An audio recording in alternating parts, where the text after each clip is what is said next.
Not knowing how to manage your money is going to make you poor in life. In fact, it won't ever matter how much you can earn. If you don't know how to actively manage that money, you're never going to really feel the difference of entering new tax brackets. So here are 5 hacks to just help you begin to start managing your money. Creating a budget. It's not just about creating a budget, but it's also about using the budget. It's taken me forever to actually use a budget, because I feel like I always mentally did it, but using the budget is going to be game changing in your life. By creating a budget, what you're going to do is you'll track your income versus your expenses. You're going to break that expense category into 2 subcategories: fixed expenses and variable expenses.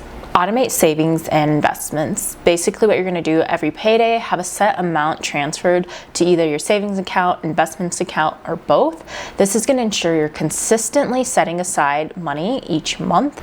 You want to regularly review your expenses on a monthly basis. I would do this one of 2 ways. One, either write down a list of all your expenses, and then maybe every other month go through those expenses, see how they're changing, see if they're going up, if they're going down, if it's an expense you could get rid of.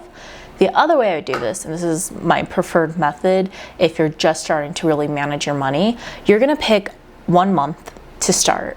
And for the next month to 3 months, every single day, you're going to go in and track the amount of money you spend for the day. Whether this is for bills, food, leisure, fun, doesn't matter. Go ahead and just put that. It's a very hands-on way to see what you're spending every day.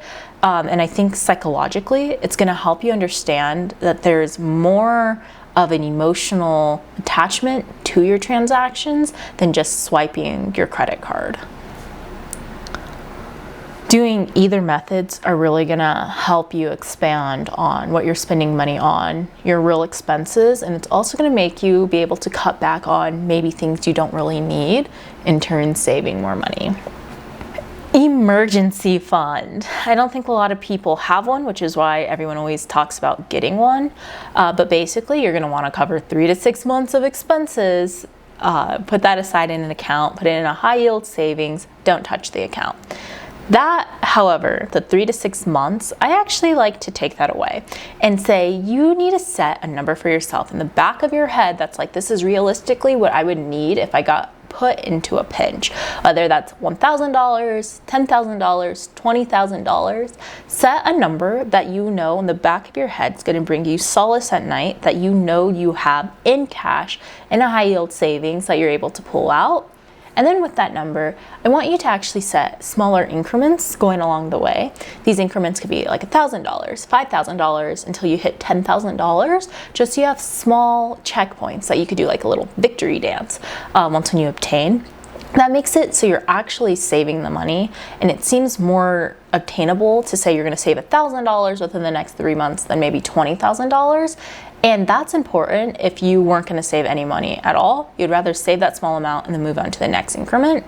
Regardless, an emergency fund is just so essential to have, not only for an emergency, obviously, hence the name, but it really does bring you solace at night to know you have X amount of money put away for if a rainy day happened. Not even just that, knowing you have cash like that, it's going to change your entire mentality. Using budgeting apps or financial tools such as Excel and Google Sheets. I'm a finance person. I've been in finance for several years. I'm going to tell you, you don't need to spend money on a budgeting app. You can just go into Excel, Google Sheets, use one of their pre-made budgeting templates and use that. Basically, the premise around using a budgeting tool is going to be to get you to actively manage your finances. If you're going into Excel, you're inputting your income, you're putting in your expenses, you're managing what you're spending throughout the month. That's you actively managing your expenses, actively managing your budget, and then actively managing your money, which is the whole goal of this, right? Once again, this is gonna be like a 3-month rule. Do it for 3 months straight, and by the 4th month, I promise you it's gonna be like secondhand nature, and you're one step closer to financial freedom. Finally, pay off high interest debts. This is credit card debt, personal loan debt, car debt, basically anything that's not a student loan or a mortgage. Pay off these debts. They are costing so much money to carry them on. If you just tackle it, you're saving yourself so much money in interest. monthly, yearly. It's insane.